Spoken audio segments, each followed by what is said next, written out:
चलो ढूंढो उसे, ढूंढो।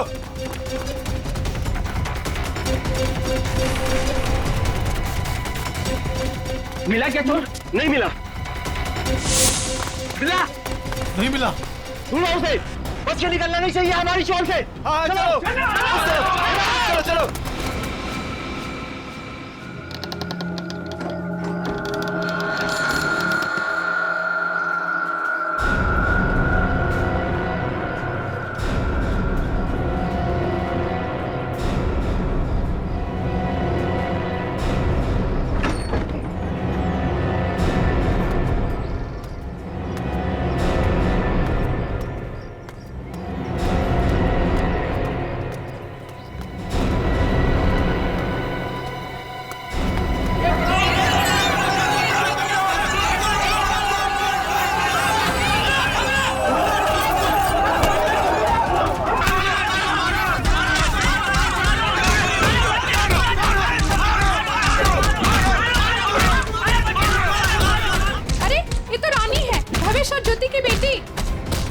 चल के देखते हैं, आओ।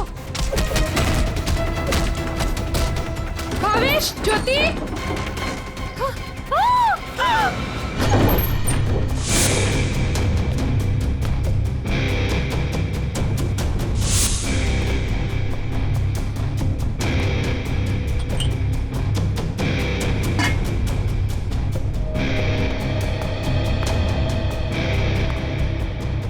तुमने इन दोनों का खून किया और बच्चा लेके भाग रहे थे ऐसे? साहब, मैंने इनका खून नहीं किया। मुझे गन भी चलाने नहीं आती। मैं 2 दिन से भूखा था साहब। सुबह एक घर से खाना चुराया था, लेकिन भीड़ मेरे पीछे पड़ गई तो भीड़ से बचने के लिए इस घर में छुप गया था साहब। इसकी तलाशी ली? हाँ सर, मगर गन नहीं मिली। आप लोगों ने यहाँ गोली चलने की आवाज सुनी थी? नहीं सर, नहीं। बच्चा चुरा के क्यों भाग रहे थे तुम? साहब, भीड़ से भागते हुए चुराया हुआ खाना फेंक दिया था। घर में इनको मरा पड़ा देखा और बच्ची इनके पास रो रही थी। फिर मैंने सोचा बच्ची को बेचेंगे तो पैसा मिल जाएगा साहब, बस कुछ नहीं।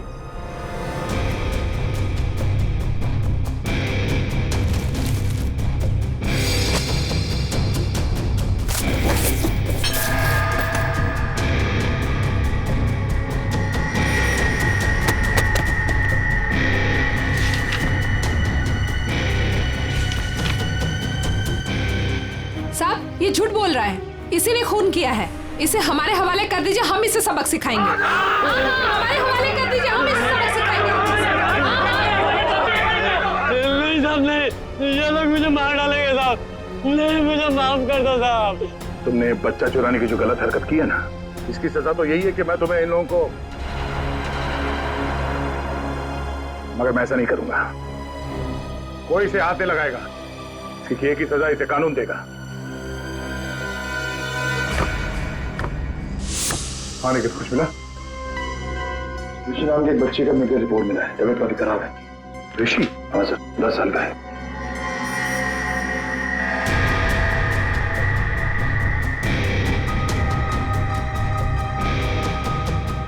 भावेश,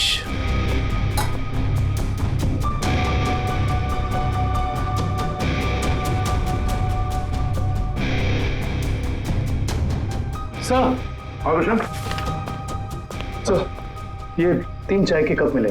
इसमें से 2 कप भावेश और ज्योति के हो सकते हैं और ये तीसरा कप किसी मन्नू का हो सकता है, क्योंकि ये जो टिफिन है इस पे भावेश का नाम लिखा है, लेकिन इस टिफिन पे मन्नू का नाम लिखा है। मन्नू? बच्चे को रोने किया?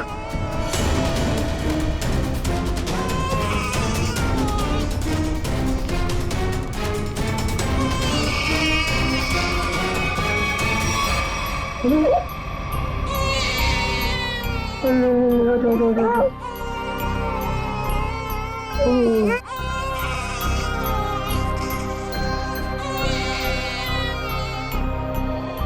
ऋषि कौन है? भावेश और ज्योति का बड़ा बेटा है सर। कितने बच्चे हैं उनके? सर भावेश और ज्योति के 2 बच्चे हैं। ऋषि 10 साल का बेटा जो हॉस्पिटल में भर्ती है, और ये बेटी रानी। सिर्फ 2 बच्चे? हाँ सर। क्यों? तो फिर ये बच्चा किसका है?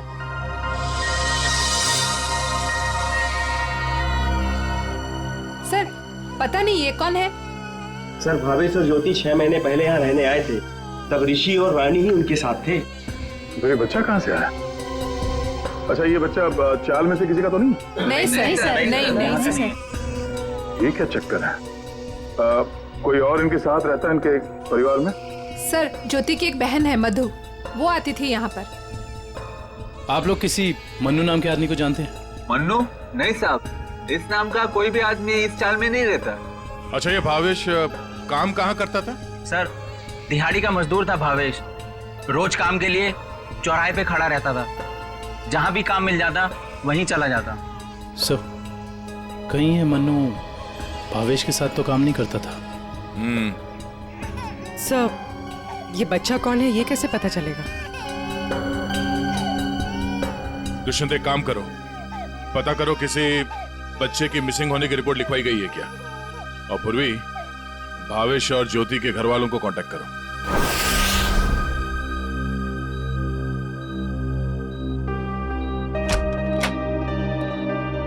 डॉक्टर साहब, हम सीआईडी से। Hello sir. हेलो, ऋषि यही है? हाँ सर यही है। क्या हुआ सर?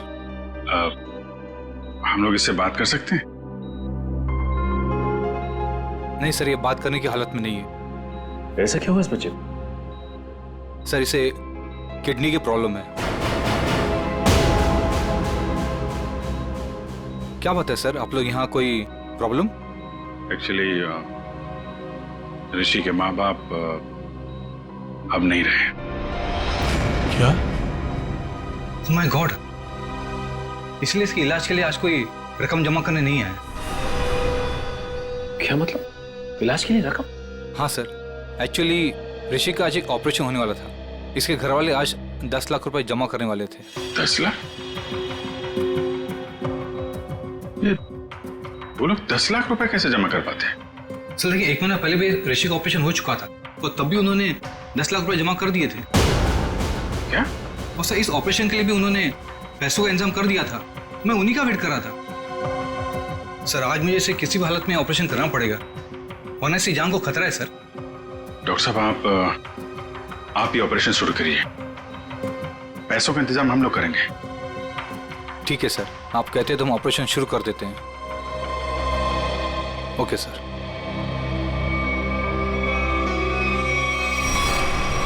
घबराओ मत ऋषि, कुछ नहीं होगा तुम्हें। सर एक बात समझ में नहीं आई कि भावेश के पास इतने सारे पैसे आए कहां से? वही तो। 20 लाख। अगर 20 लाख उनके पास थे तो बाकी के 10 लाख कहाँ गए? घर पे तो पैसे मिले नहीं। वो जा बेटा, क्यों इतना रो रही है? किसने तेरे को परेशान किया? अरे बेटा प्लीज रोना बंद हो जा, प्लीज। देख, अगर तू रोना बंद नहीं करेगी ना तो फिर मैं रोना चालू हो जाऊंगा।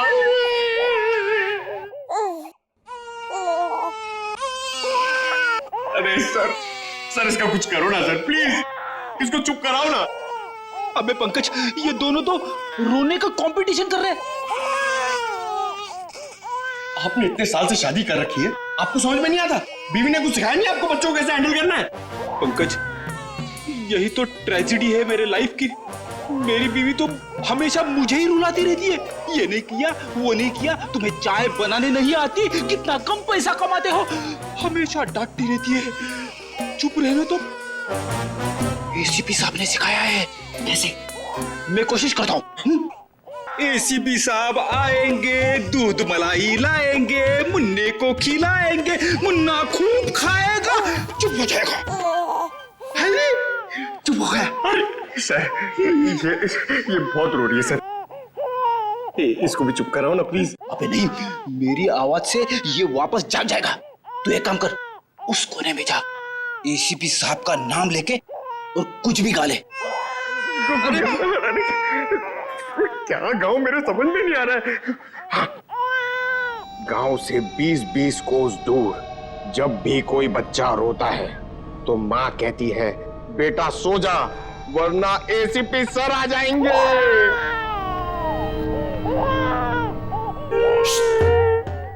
तुम क्यों रो रहे हो? बच्चा। अरे सर परेशान कर दिया बच्चों ने। सर मैं रोता हूं ना तो चुप हो जाती है। हे भगवान। पंकज, जो बच्चों को संभालेगा वो दुनिया में किसी को भी संभाल सकता है, समझे? फ्रेडी को देखो। सर ऋषि के इलाज के लिए हमारे डिपार्टमेंट के जितने भी ऑफिसर हैं, सबने मदद करने के लिए बोला है सर। पैसे इकट्ठे हो जाएंगे। 10 लाख तो यूं इकट्ठे हो जाएंगे फिर। मगर सर इस बच्चे की गायब होने की कहीं कोई रिपोर्ट लिखवाई नहीं गई है। कहीं ये बच्चा भावेश और ज्योति का ही तो नहीं हो सकता? पड़ोसियों को इसके बारे में कुछ पता ही नहीं। सालुंखे का। हाँ सालुंखे बता। अच्छा तो ठीक है, ये बच्चा भावेश ज्योति का नहीं है। सालुंखे कह रहा है कि डीएनए मैच नहीं हो रहा। तो फिर ये बच्चा है कौन सर? और भावेश के घर में कैसे पहुंचा सर? कहीं ऐसा तो नहीं अभिजीत कि भावेश ज्योति ने अपने बच्चे के ऑपरेशन के पैसे के लिए वो बच्चे को अगवा कर लिया? सर पता करना पड़ेगा कि ये बच्चा कौन से हॉस्पिटल में पैदा हुआ है। वहां से शायद इसके माँ बाप के बारे में कुछ पता कर सकते हैं। हाँ सर बच्ची का नाम तो पता है, रानी। बच्चे का नाम रखना पड़ेगा सर कुछ तो। अच्छा नाम आ रहा है दिमाग में। क्या सर? पार्थ। हाँ, पार्थ तो बहुत अच्छा नाम है ना? पार्थ। फ्रेडी, तुम्हारा बच्चा क्यों रो रहा है? अरे सर, आपने इसका नाम लिया और ये रो पड़ा। मैंने इसे कहा था कि आप दूध मलाई लाएंगे। दूध मलाई? अब मेरे लिए नहीं सर, इसके लिए। रेडी सर, मैं ले आई। अरे पूर्वी, अच्छा किया तुमने। बच्चे को गोद में खिला खिला के मेरे पसीने छूट गए। लाइए मैं देखती हूँ।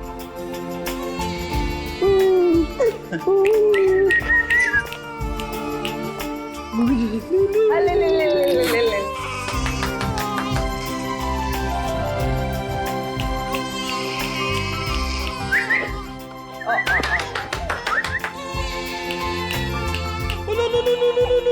सर, आपको पसीना नहीं आया? बच्चे ने सूसू किया है। अरे बेटा, गोद में खिलाने का अच्छा तोहफा दिया तूने। पूर्वी, बच्चे की नापी बदल दो। और फ्रेडी, तुम अपने कपड़े बदल लो। ले ले ले ले, ये ले। चाहो तो नहा भी सकते हो। डायपर चेंज करके आता हूँ। डायपर? हाँ।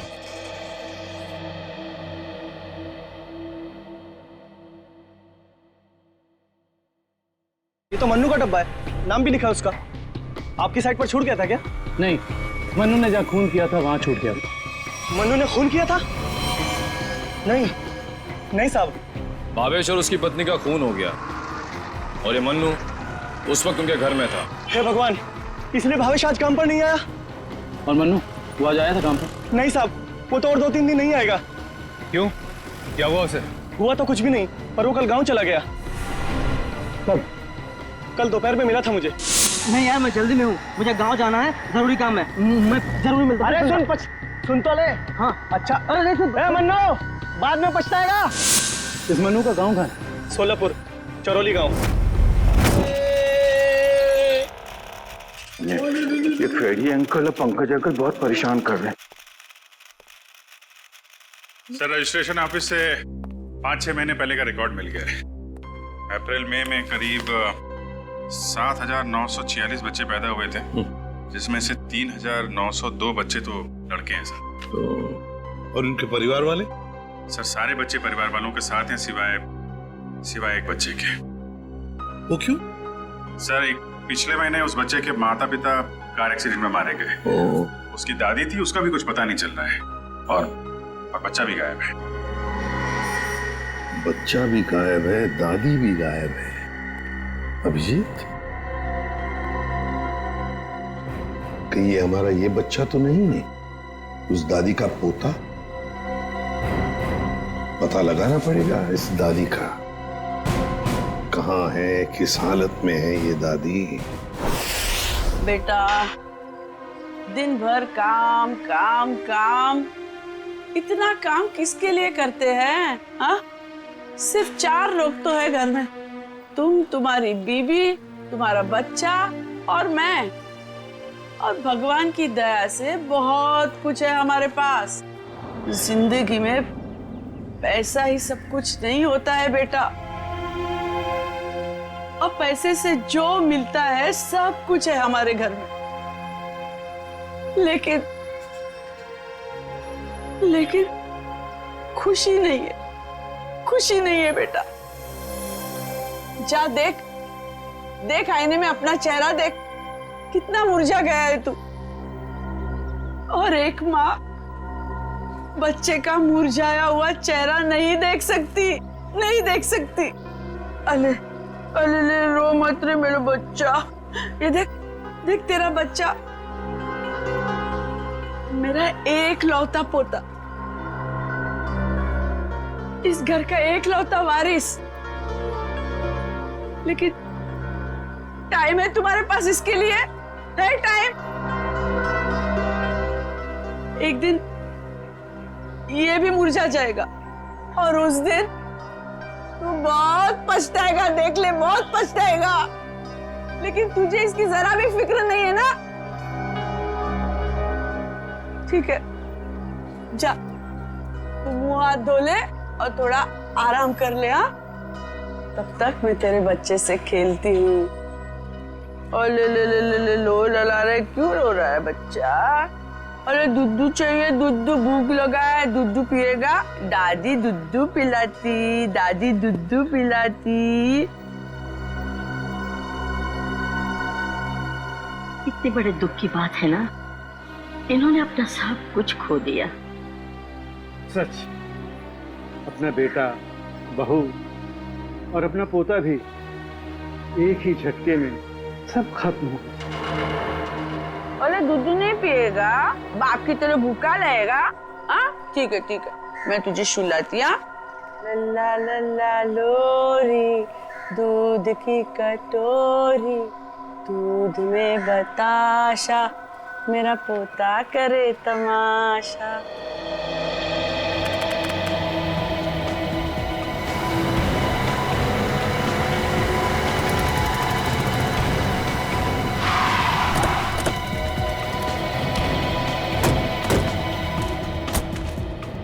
सारोली गांव तो यही है। लोगों से पूछते हैं मनु का घर कौन सा है।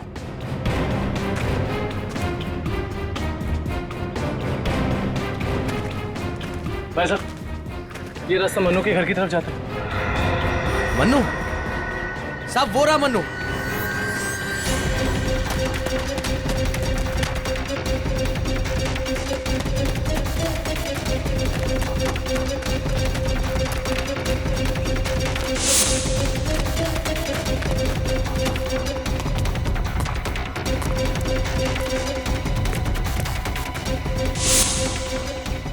खूनी कितना भी भाग क्यों ना ले मनु, ये दुनिया उसके लिए छोटी पड़ी जाती है।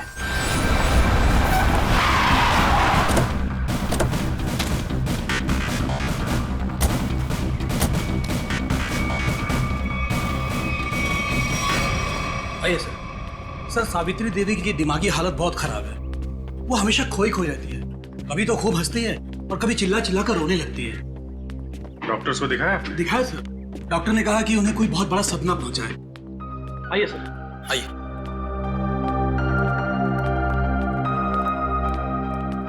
सर, ये रही सावित्री देवी।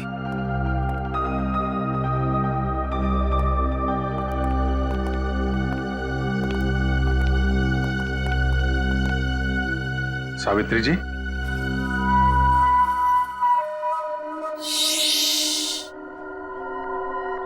मेरा लाल सो रहा है।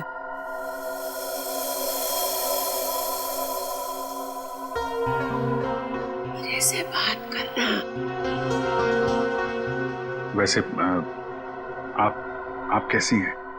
मैं अच्छी हूँ, भली चंगी हूँ, लेकिन तुम कौन हो भाई? हम लोग आपके दोस्त हैं। मेरे दोस्त? तुम कब से मेरे दोस्त बने? हाँ, अब अभी आपको देखा और दोस्ती हो गई। सच्ची? और ये सब कौन है? जी, हम सब भी आपके दोस्त हैं। बहुत अच्छा। सावित्री जी, आपसे कुछ जरूरी बात करनी थी। थोड़ा यहाँ तो ये सो रहा है ना, डिस्टर्ब होगा, इधर आ सकते हैं?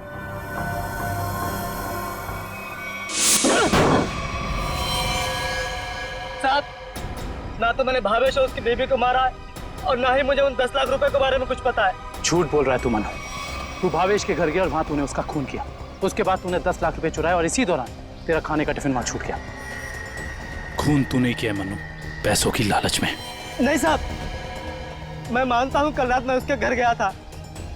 वो मेरा जिगरी दोस्त था साहब। कल रात मैंने उसके साथ चाय भी पी थी, लेकिन गलती से मैं उसके घर अपना टिफिन भूल गया था साहब। रास्ते में मुझे याद आया, मैं तुरंत उसके घर टिफिन लेने गया। मैं जैसे उसके घर के बाहर पहुंचा, अंदर से चीखने की आवाजें आ रही थी। खिड़की से झांक के अंदर देखा तो अंदर एक आदमी भावेश और उसकी बीवी के सामने बंदूक तान कर खड़ा था और फिर उसने गोली चला दी और फिर डर के मारे मेरी चीख निकल गई साहब।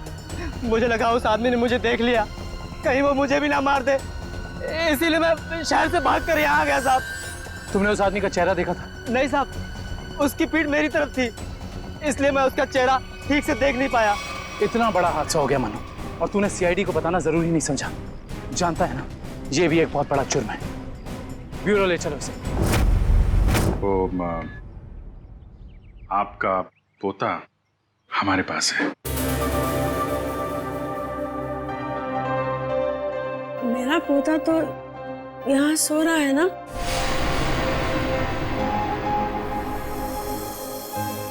झूठी खबर। सावित्री जी, हम इसकी बात नहीं कर रहे। ये तो खिलौना है। आपके असली पोते की बात कर रहे हैं। जी हाँ, आपके बेटे का बेटा। याद है आपको?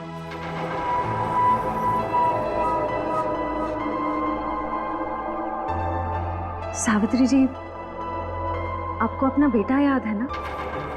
आपका बेटा, आपकी बहू, उनका बच्चा जो अब 6 महीने का हो गया है।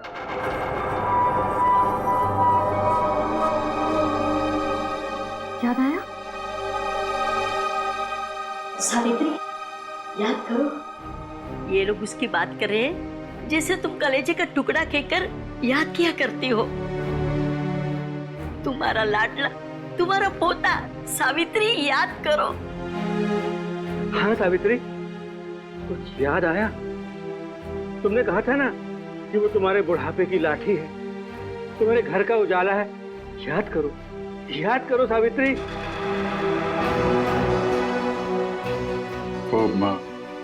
वो हमारे पास है।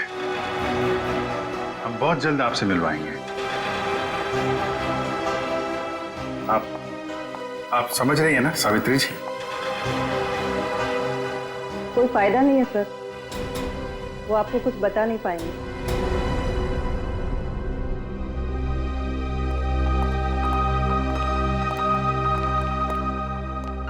देखिए, हमारा ये जानना बहुत जरूरी है कि सावित्री जी के साथ ऐसा क्यों हुआ और इनके पोते का क्या हुआ।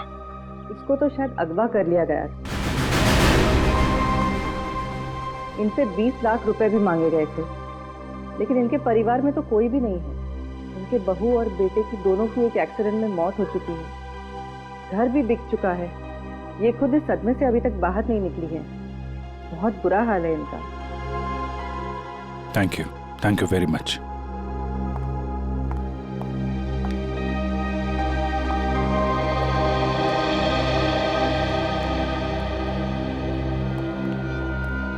तो हमारा शक सही निकला।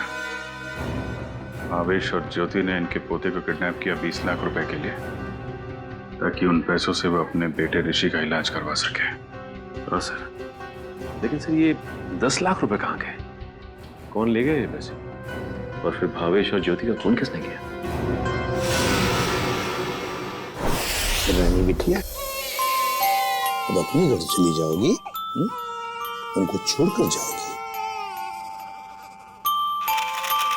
इसकी बहुत याद आएगी सर, और इसके बिना ये बात भी अकेला पड़ जाएगा।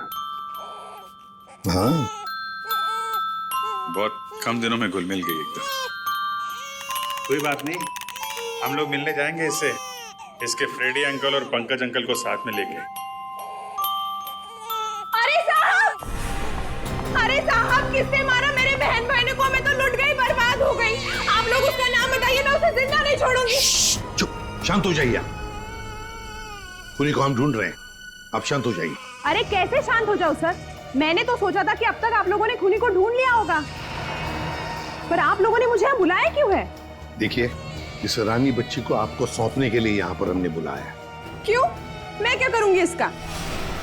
अरे बच्चे के माँ बाप मर चुके हैं, आप इसकी मौसी है, ये भतीजी है आपकी, और आपके अलावा कौन सा आ रहा है इसका? अरे काहे की मौसी और काहे की भतीजी? मैं सिर्फ ऋषि की मौसी हूँ, जो उनका सगा बेटा है और अब अस्पताल में अनाथ पड़ा है। और ये रानी? वो भावेश के बहन की बेटी है, जो उसे जन्म देते ही मर गई थी। तो पाल रहे थे भावेश और ज्योति से। भावेश की बहन की बेटी? हाँ जी। तो फिर इस बच्ची के आप रिश्तेदार हो, आपसे बेहतर कौन संभाल सकता है इस बच्ची को? अरे सर, आजकल महंगाई के जमाने में अपने बच्चों को पालना पोसना बहुत मुश्किल है। इन्हें कैसे पालूं मैं?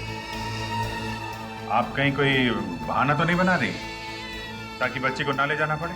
देखिए साहब, झूठ बोले कौवा काटे। अगर आप लोगों को मेरी बात का यकीन नहीं है तो ग्रीन रूट अस्पताल में जाके पता कर लीजिए। 26 अप्रैल को ये पैदा हुई थी वहाँ पे। एक मिनट। 26 अप्रैल को उसी हॉस्पिटल में, ग्रीन रूट हॉस्पिटल में पार्थ भी तो पैदा हुआ था 6 महीने पहले। हैं? ये कौन है? नहीं कुछ नहीं, वो आपके मतलब की बात नहीं है। देखिए सर, आप लोग बार बार मुझे यहाँ बुला के तंग मत कीजिए। अब आप देख लीजिए इन बच्चों का क्या करना है। मैं चलती हूँ। कमाल है सर, कैसे कैसे लोग हैं सर, ये बिना स्वार्थ के कोई काम ही नहीं करता। यही सच्चाई है दया, यही सच्चाई है। सर ये कैसे संयोग है? ये दोनों बच्चे एक ही दिन एक ही हॉस्पिटल में पैदा हुए? एक ही दिन एक ही हॉस्पिटल में दोनों बच्चे पैदा हुए। जरूर उस तारीख को उस हॉस्पिटल में कुछ न कुछ तो हुआ था। क्या हुआ होगा पता लगाना पड़ेगा।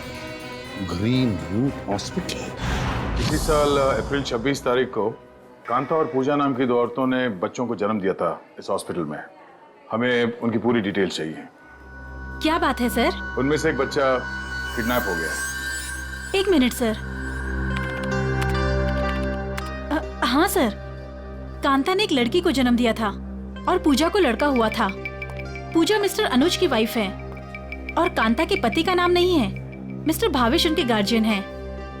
ये दोनों परिवार एक दूसरे को जानते थे? नहीं सर, एक की डिलीवरी जनरल वार्ड में हुई थी और दूसरी की डीलक्स में। ठीक है, थैंक यू। सर, मैं आपको उन बच्चों के बारे में कुछ बताना चाहती हूँ। जी कहिए। वो दोनों डिलीवरी डॉक्टर सुमित और नर्स मधु ने की थी। सर, जब मैं उनके कमरे में गई तो डॉक्टर सुमित और नर्स मधु आपस में कुछ बात कर रहे थे। मुझे देखते ही वो दोनों चुप हो गए। भावेश, ज्योति और बच्चे के बारे में बात कर रहे थे। क्या बात कर रहे थे वो मैंने सुना नहीं। डॉक्टर सुमित और नर्स मधु कहाँ हैं? डॉक्टर सुमित तो विदेश चले गए और मधु ने आज छुट्टी ले रखी है। ये मधु कहाँ रहती है?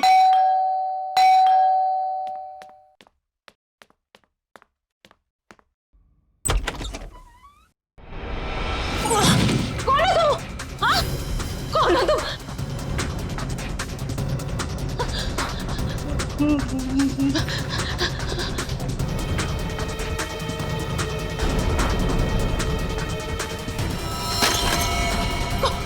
कौन हो तुम? कौन हो तुम?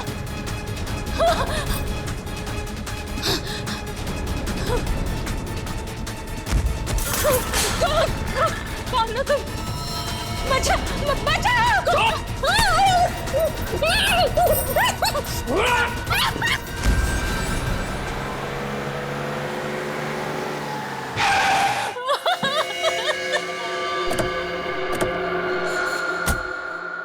मुझे छोड़ दो।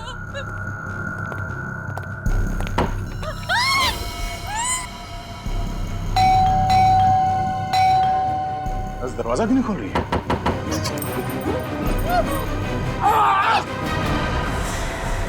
क्या हुआ? दरवाजा खोलो! दरवाजा खोलो!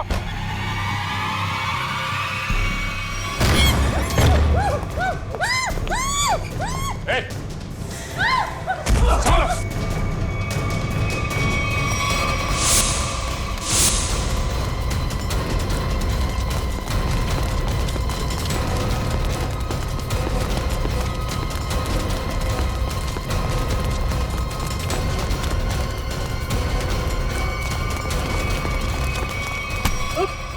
बस बस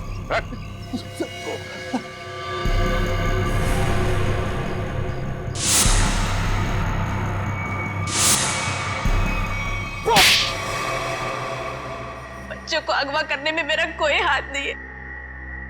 6 महीने पहले मैंने सिर्फ उनकी अदला बदली की थी।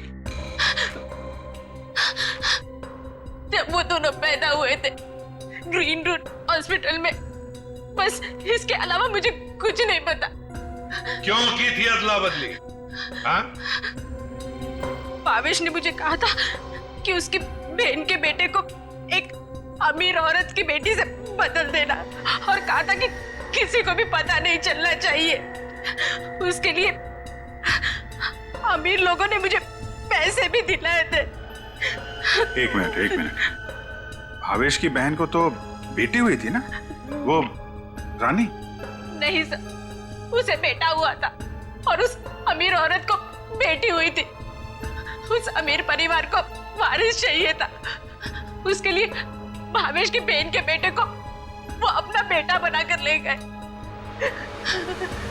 भावेश की बहन मर गई और भावेश अमीर घर की बेटी को अपने साथ ले गया? जी सर। अमीर घर के लोगों को चाहिए था वारिस, एक लड़का, और भावेश को अपने बेटे ऋषि का इलाज करने के लिए चाहिए था पैसा, 20 लाख रुपए। दोनों ने बच्चों की अदला बदली की और अपना स्वार्थ पूरा कर लिया। और ये धनीराम, इससे क्या दुश्मनी है तुम्हारी? पता नहीं सर, मैं तो इसे जानती भी नहीं। क्यों धनीराम? भावेश और ज्योति को मार के उनके 10 लाख रुपए लूट लिए तुमने। अब इससे क्या चाहते हो? हा? सर, मैं तो बस इसका मुंह बंद करना चाहता था, ताकि ये बच्चों के हेरा फेरी के बारे में हम लोगों को कुछ न बता सके। क्यों?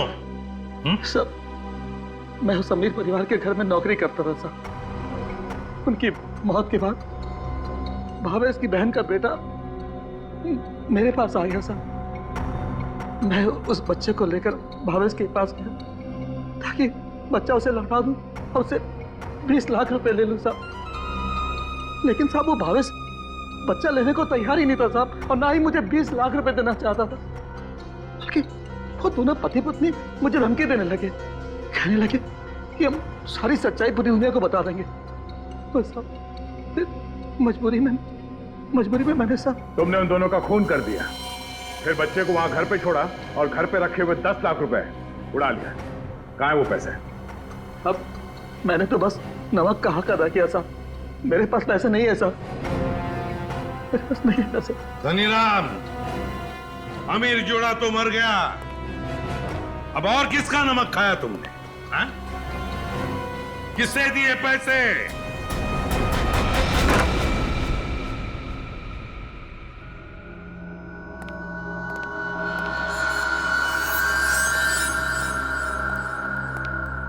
क्यों किया आपने ये सब? देखिए, हमें सब कुछ पता चल चुका है। चुप रहने से कोई फायदा नहीं। हम समझ सकते हैं कि इस उम्र में जिंदगी से जूझना मुश्किल हो जाता है, लेकिन गुनाह तो गुनाह है ना। आपकी उम्र आराम से जिंदगी गुजारने की है, मगर आपने जो गुनाह किया है उसकी सजा तो आपको भुगतनी ही पड़ेगी। अफसोस गुनाह करने से पहले करना चाहिए था। अब चुप रहने से आपके गुनाह मिट नहीं सकते। आपको हमारे साथ चलना पड़ेगा।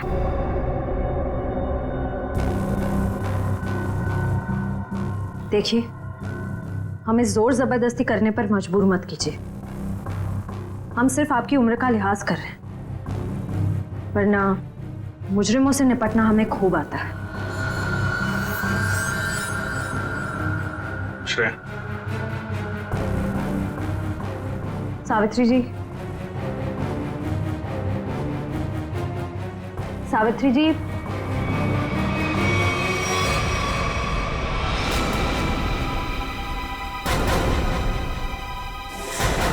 ये तो मर चुकी है। हाँ? यहाँ पे कुछ है।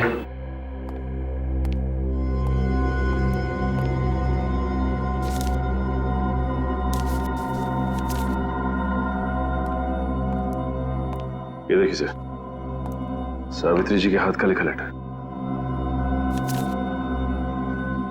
मैं मुजरिम हूं, ये सब मैंने किया है। एक्सीडेंट में मेरे बेटे और बहू की मौत के बाद मेरा सब कुछ खत्म हो गया।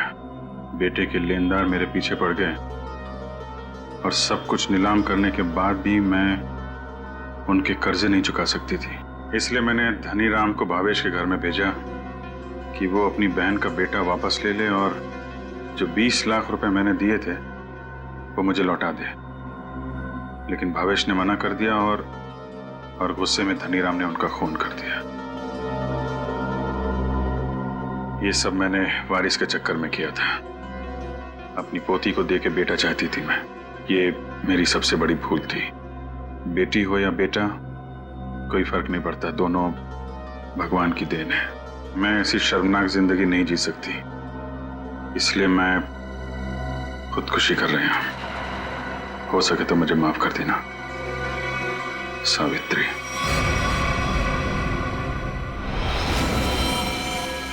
बहुत बुरा हुआ इनके साथ में सर। दुनिया में बहुत लोगों के साथ बुरा होता है विक्रम, लेकिन इसका यह मतलब नहीं कि लोग गुनाह के रास्ते पे चल निकले। और आत्महत्या, ये तो सबसे बड़ा गुनाह है।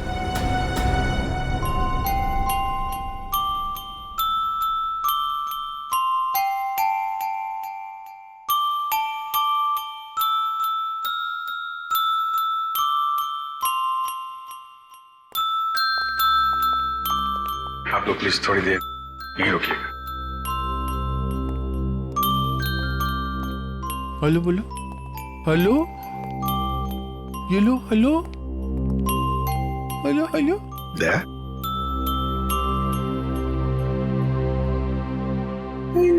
क्या वो एनजीओ वाले आ गए हैं बच्ची को? सर, मेरी एक रिक्वेस्ट थी सर। वो मैं जानता हूँ, तुम बच्ची को खुद छोड़ने जाना चाहते हो ना, तो हम भी चलेंगे छोड़ने के लिए उसको। नहीं विजित, वो बात नहीं है। सर मुझे। दया, जरा सोचो, बच्ची को हम भी रखना चाहते हैं, रोज हर रोज उसके साथ खेलना चाहते हैं, देखेंगे हम उसको, लेकिन हम उसकी अच्छी तरह से परवरिश नहीं कर पाएंगे। ये बच्ची एनजीओ में जाएगी तो बाकी बच्चों के साथ बड़ी होगी, सीखेगी, है ना? इसके फ्यूचर का भी हमें सोचना चाहिए।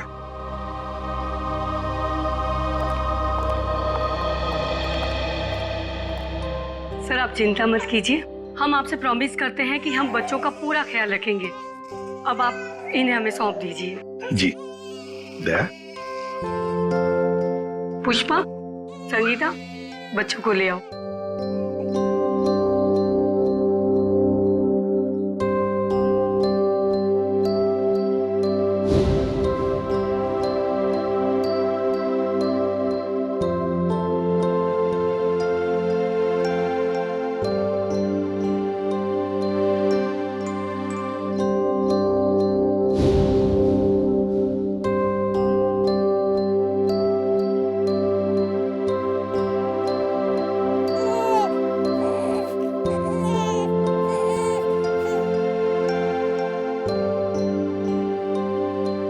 सर, हम ऋषि की भी पूरी जिम्मेदारी उठाने को तैयार है।